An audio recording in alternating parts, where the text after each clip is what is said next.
হুম। আসসালামু আলাইকুম সম্মানিত ভিউয়ার্স, আশা করছি আল্লাহর অসীম রহমতে আপনারা আছেন অনেক ভালো। আমি বর্ণাস হর্টিকালচার নার্সারি থেকে সাইমন আহমেদ বলছিলাম। আমাদের যে নার্সারিটা আছে, নার্সারিটা প্রায় দীর্ঘদিন যাবত আমাদের এই বেসটা কন্টিনিউ করে আসছে। আজকে আমাদের যে নার্সারিতে কি কি কালেকশন আছে বা কি কি চারা আমরা সেল করে দেখি, মূলত ওই বিষয় নিয়ে আলোচনা করব। আমি যদি আপনাদেরকে দিকে দেখানোর চেষ্টা করি, এখানে দেখেন যে আছে গাছে কিন্তু অনেকগুলো বড়ি আছে।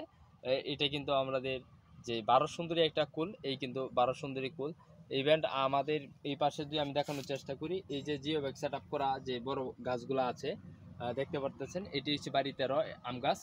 এটি কিন্তু আপনার একটা লেট ভ্যারাইটি একটি আম গাছ। আরও আমি যদি আপনাদেরকে ওই দিক দিয়ে দেখানোর চেষ্টা করি, আমাদের কাছে কিন্তু বিভিন্ন ভ্যারাইটির গাছ কিন্তু পেয়ে যাবেন। এখানে আপনার প্রায় আমের অনেকগুলা কালেকশন আছে। আমরা কিন্তু এই যে ফল ধরানোর জন্য কিন্তু গাছগুলা সেট আপ করে দিয়েছি বস্তায়, এবং গাছগুলো কিন্তু পাতলা করে দিয়েছি যে আগামী বছর জন্য গাছগুলোতে আলহামদুলিল্লাহ মোটামুটি ভালো ফলন আছে। এই জন্যই কিন্তু গাছগুলো সেট আপ করে দিয়েছি। তাছাড়াও কিন্তু আমাদের কাছে বনজ ফলদ ঔষধি গাছ সহ বিভিন্ন ভ্যারাইটির গাছ কিন্তু পেয়ে যাবেন। দেখেন এই ছোটো ছোটো বড়ই গাছে কিন্তু বড়ই সেট আপ হচ্ছে। তো আরেকটা বিষয় আমি যদি দেখানোর চেষ্টা করি, যে এটা জিও ব্যাগ সেট আপ করা যে সফেদা গাছ, দেখেন আলহামদুলিল্লাহ গাছে ছোটো একটি গাছে কিন্তু অনেকগুলো সফেদা ধরে আছে। দেখেন মাটিতেও কিন্তু মাটির কাছাকাছি কিন্তু সফেদা চলে আসছে। একটি থুকায় কিন্তু 5টি সফেদা আছে। এই সফেদার কালারটা এরকম হওয়ার কারণ হলো আজকালের মধ্যে কিন্তু ভালো একটা ঝড় বৃষ্টি হচ্ছিল, যে বৃষ্টির কারণে কিন্তু এই যে মাটি কিন্তু ভরে রয়েছে সফেদার মধ্যে। আশা করি সরে যাবে ইনশাল্লাহ। দেখেন কি পরিমাণ সফেদা, এটি থাই 12 মাসি সফেদা। তার পাশেই আছে কিন্তু একটি জিও ব্যাগে সেট আপ করা যে আমাদের চমৎকার এবং অথেন্টিক যে কিছু গাছ আছে, তার মধ্যে রয়েছে আমাদের যে হুইলার কামরাঙ্গাটা। এই কামরাঙ্গাটা এই গাছটি কিন্তু জিও ব্যাগে সেট আপ করা আছে। দেখেন ছোট্ট একটি গাছে কিন্তু কি পরিমাণ ফুল এবং ফল সেট হয়ে আছে। এইগুলা গাছ কিন্তু আপনার চাইলে মাটিতে এবং ছাদে কিন্তু রোপণ করতে পারেন। তাছাড়াও আমাদের কাছে আছে আপনার 12 মাসি যে কামরাঙ্গা এই আমরা কিন্তু আছে।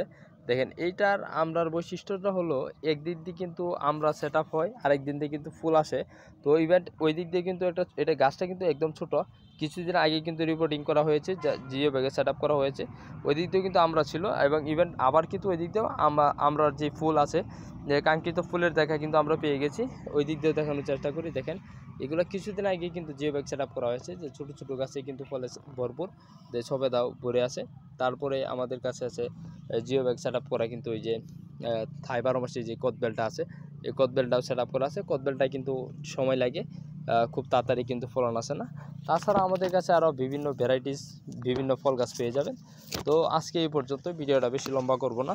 তো আমাদের গাছগুলো যদি আপনাদের কাছে ভালো লাগে, আমাদের চ্যানেলটি সাবস্ক্রাইব করে দেবেন এবং আমাদের পাশে থাকবেন, অথবা স্ক্রিনে দেওয়া নাম্বারে যোগাযোগ করে আমাদের কাছ থেকে চারা সংগ্রহ করতে পারেন। আমরা সারা বাংলাদেশে কুরিয়ার সার্ভিসের মাধ্যমে চারা ডেলিভারি করে থাকি।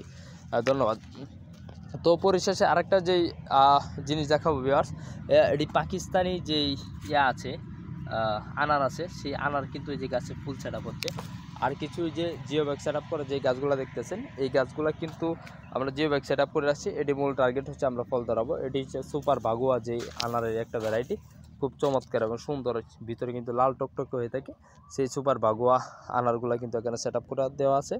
এই গাছগুলা কিছুদিনের ভিত্তেই, এখন তো প্রায় আজকে 2 নভেম্বর 2025 সাল, এই বৃষ্টির